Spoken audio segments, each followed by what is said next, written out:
Une trentaine d'appartements. La porte est tombée, ils l'ont cassée, elle est tombée. Ouverts au pied de biche. Et à l'intérieur, les câbles de cuivre méthodiquement arrachés des murs.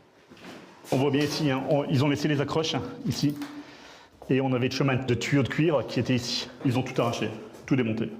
Dans cette résidence, inoccupée en attendant d'être désamiantée et rénovée, les voleurs n'ont presque rien laissé.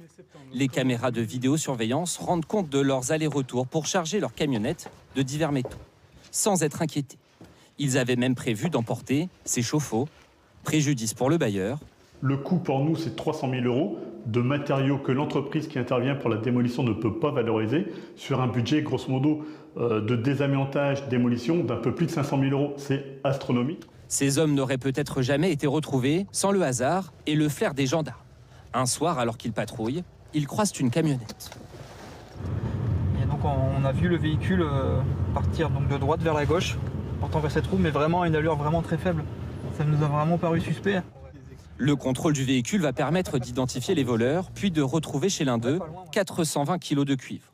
Une petite partie du butin car en quelques mois, cette équipe avait subtilisé 4,5 tonnes de métaux, revendus ensuite à des ferrailleurs de la région.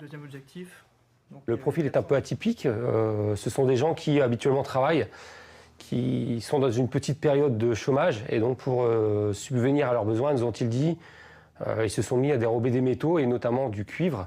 Le cuivre n'intéresse plus seulement des voleurs spécialisés, mais aussi des particuliers.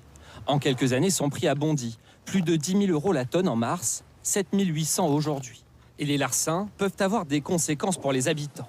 Ici, en Côte d'Or, 280 personnes ont été privées de téléphone et d'Internet pendant 48 heures la semaine dernière. On s'est coupé du monde un peu, oui, parce qu'on est dans un trou ici, ça passe pas, donc voilà. Hein. Pour accéder aux câbles de cuivre alimentant l'antenne du village, les malfaiteurs ont forcé la grille.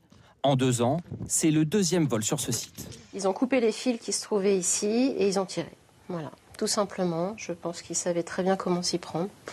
Ils étaient habitués, ça a été très très rapide. En moins de 10 minutes, ça a été fait. Pour tenter de prévenir un 3e vol, la maire songe désormais à installer des caméras de vidéosurveillance.